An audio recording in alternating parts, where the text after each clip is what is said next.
Unit 9 begins with C Blues Solo number 1.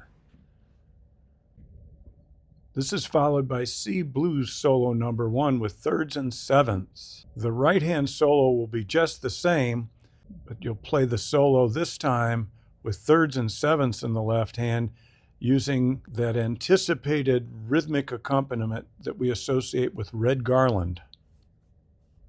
And after that, we have one more C Blues Solo. C Blues Solo number 2 with thirds and sevenths. This time you're only given chord symbols, so you will be practicing your chord symbol reading and utilizing the thirds and sevenths that you played previously in the second version of C Blues Solo number 1. We continue with an essential of Afro-Cuban jazz, and that's the tumbao. This is tumbao exercise number 1. And we finish the unit with another harmonization exercise, which is really just an expansion of the harmonization exercise that you worked on previous to this.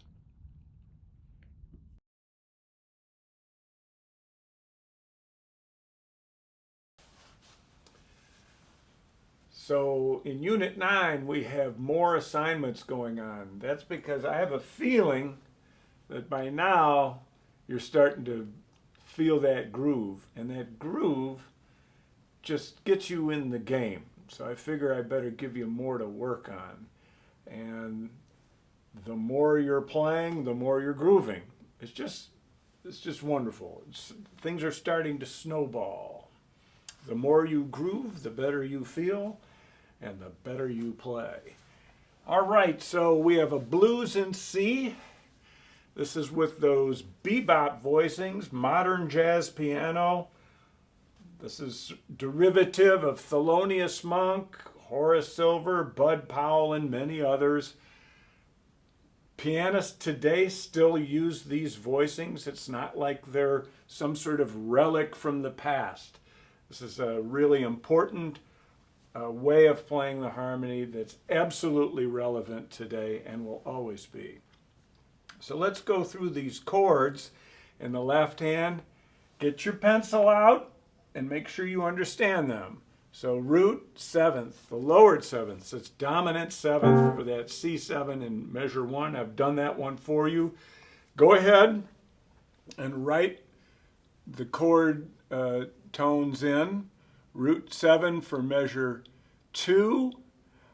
We have a 2-5 formula.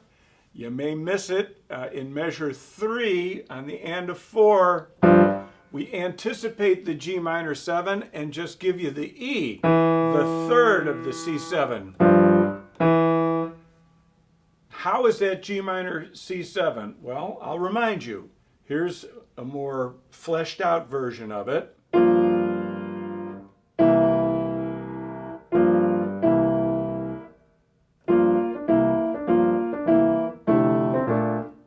Just for some context. So in a very concise way, in a very distilled way, we're giving you the sound of 2-5.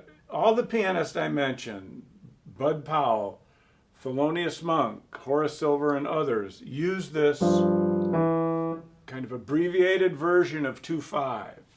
It's wonderful. And let's see, measure 7, sevenths moving down. Oh, another 2-5 formula in measure 9. And you don't see the chord symbol at the end of measure 9 on the and of 4. It's just the B, but you'll see the G7 right after that. We're anticipating that G7. And then that 2-5 formula again in measure 12. So there it is. Don't keep playing the chords, at the intended tempo. Move through them fast. You want to be ready with the chords, which means being able to play them faster than required by the music. Use repetition if it helps. That repetition will get you into position. watching my thumb. I don't want to get on my knuckle on the thumb on these black notes, so stay on the tips as best as you can. You know, you can't really play like that. So stay conscious of that. Look at your angle here. You know, my thumb needs to come in a little bit. Hopefully that pencil helps. And my hand kind of moves this way. I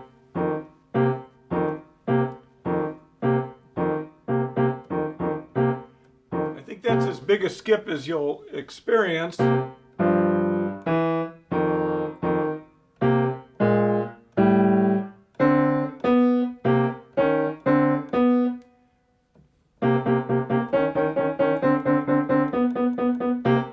There you go. Now the right hand, we better block that out. Measure 1. I think you can play it 1, 2, 3, 4. We can use that same 1, 2, 3, 4 in measure 2. Watch your thumb. If you play, you know, why don't you intentionally play on your thumb knuckle? It just isn't going to get it done, is it? All you have to do is experience how you're just, it's stifling. So just remind yourself to do your best to get on the tip of your thumb. And then measure 3.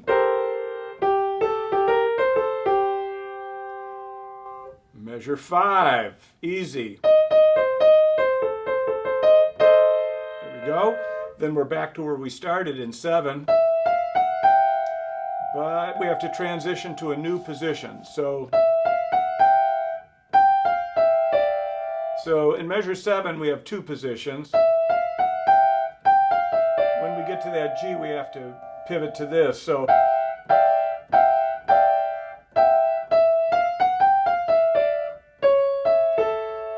three, 5, 1 for A7, and I think you're good. In measure 9, I like the slide for this because I think it sets up a nice accent.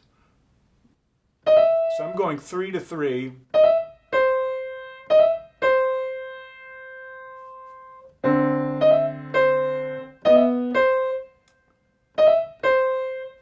And measure 10. Your thumb will be on C, so on beat 3, you'll need to move to this position.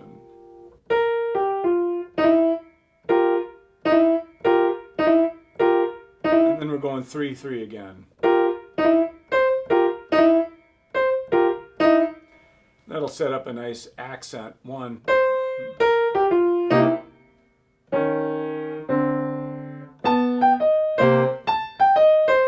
Easy peasy by now, huh?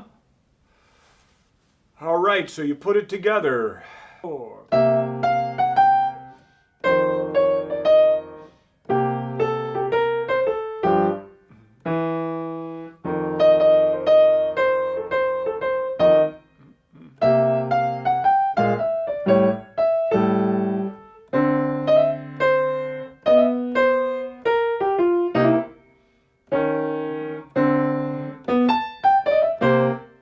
Ooh, I put a little grace note on there. Maybe you want to do that.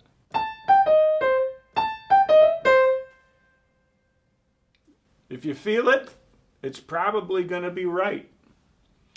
Last measure. That B is coming on the and to 2.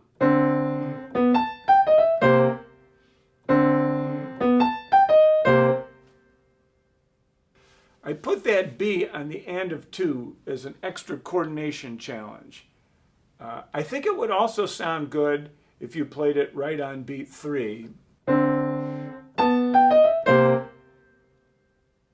But again, it's there on the and of 2 to give you some extra chops. Now,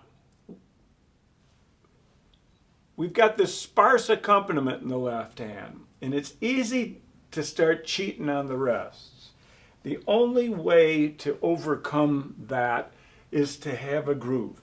meaning you've got a way of moving to this. And if you're struggling with that, I totally get it. This is something that was very hard for me. And here's one of the ways that I was able to overcome it. I figured out at some point that if I've got something constant going on at the piano, my whole body kind of absorbs that and gets power from it.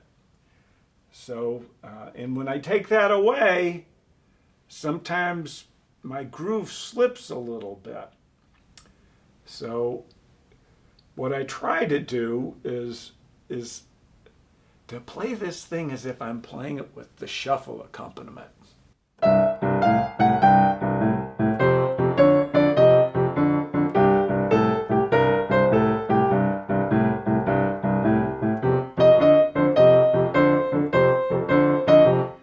I mean, you really have to own every beat of the measure in order to play that much of it. So let's, give that a try.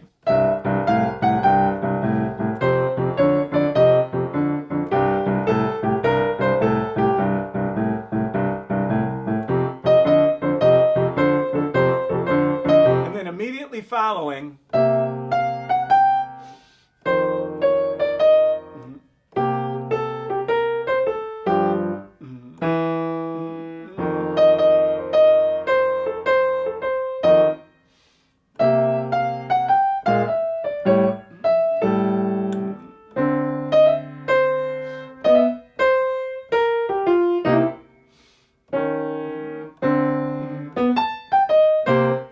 wow, that time I felt like I was really playing it. So the sparser accompaniment is tricky because you can kind of approximate the rest, and you don't want to do that. You want to be very precise with everything. So dealing with negative space, I think, is something that's always challenging. Don't hesitate to come back to that shuffle accompaniment to make sure everything's right. What I've experienced over the years is if I can, activate the beat, make it really obvious and big, when I go to something very sparse, the feeling of doing that sticks with me. Now, there's no way that feeling can stick with you if you haven't experienced it. So you need to actually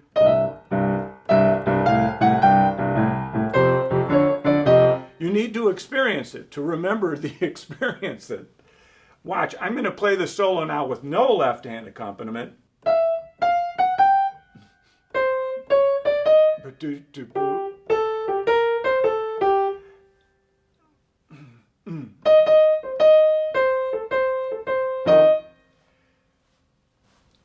That's a level of mastery, when you don't have to be playing everything to still be feeling it. But you can't get there just, without, you actually have to experience all of it in order to be able to imagine it and use it. And when you do, when that groove is inside of you, the music comes to life. And it eliminates any kind of doubt or hesitation. It'll give you confidence and just make the music so much fun. Now, that's going to be really important in this next version of the solo. It's the same melody in the right hand, but we're going to put this accompaniment, we've used it twice before, a blues in G, and you remember the coordination exercise, it was in 12/8 in F.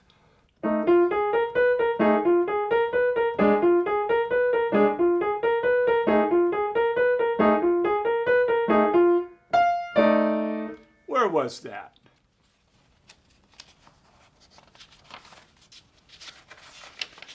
Yeah, that's the end of chapter 6.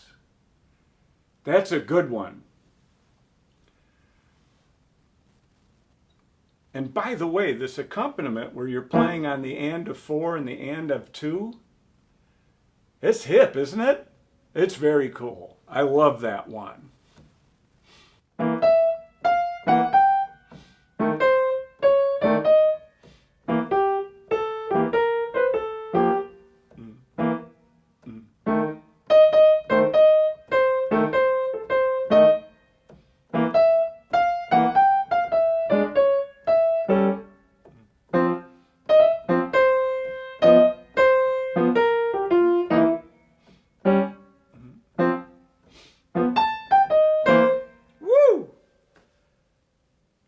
That's a left-hand accompaniment that is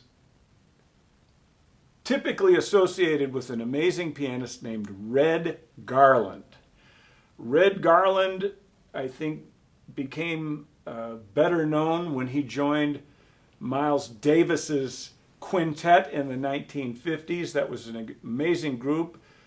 Miles Davis, the leader, the amazing jazz trumpet player, tenor saxophonist John Coltrane, Red Garland leading the rhythm section with Paul Chambers at the bass, and Philly Joe Jones playing the drums. You may not know the name Red Garland, but Red Garland's name comes up in interviews by the greatest jazz pianists. I've seen his name come up in interviews with Herbie Hancock, who cites him as an influence. Bill Evans loved Red Garland's playing. Wynton Kelly had to know lots about Red Garland's playing because he joined Miles Davis's group shortly after Red was playing in the band. I think Oscar Peterson liked Red Garland's playing very much as well. I've heard contemporary pianists like Mike Ledon talk about Red Garland, Benny Green all the time, Emmett Cohen. There's lots you'll learn from listening to Red Garland.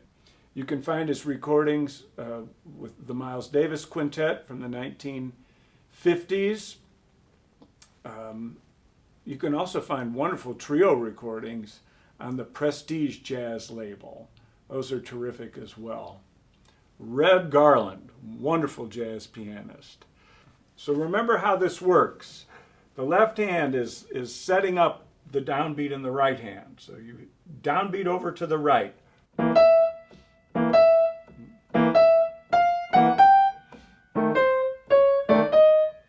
Again, you could just camp out on the first two measures and that'll get you rolling.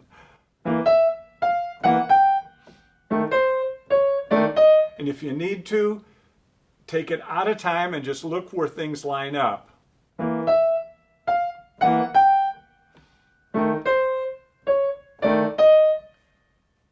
You know, don't rush the process. And notice when I start practicing measure 3, just like I did there, I start on the and of 4.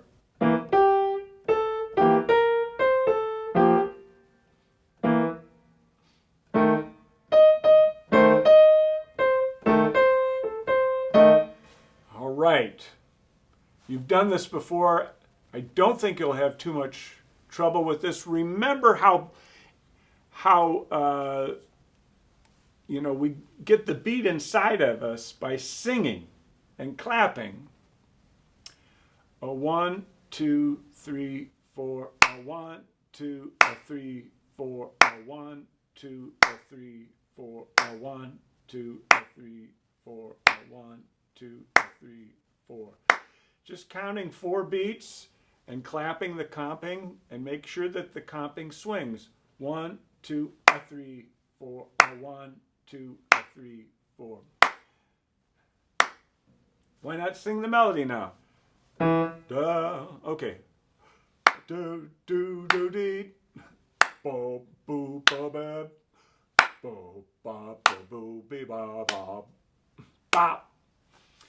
Oh, those anticipated chords might feel a little untethered. Ba bo boo ba beep. So this is where I think finding a way to sing both parts at once is really useful. ba ba ba ba beep, ba ba ba ba beep, ba ba ba ba ba beep ba ba ba ba ba ba ba boo ba. In measure 4, what I'm singing is the comping rhythm and also the following downbeat. So I go 1, 2, 3, 4, 1, 2, ba ba ba ba ba. So if we come back to 3, 4, 1, 2, 3, 4, ba ba, 2, 3, 4, 1, 2, 3, 4, 1. That can be a way to make sure that you're not just experiencing the accents kind of absent of any relationship to the quarter note. It's really important to integrate this stuff. So, ba ba ba ba beep, ba ba ba ba beep, ba ba ba ba ba beep ba ba.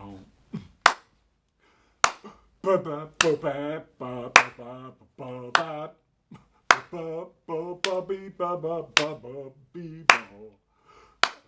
Ba ba ba ba ba ba ba ba ba ba ba baby ba.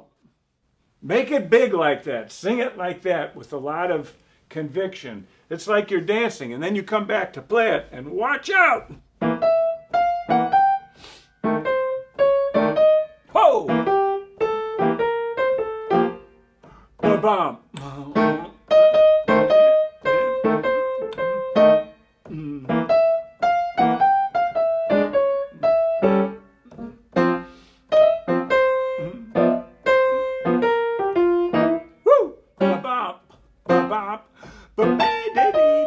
Yeah!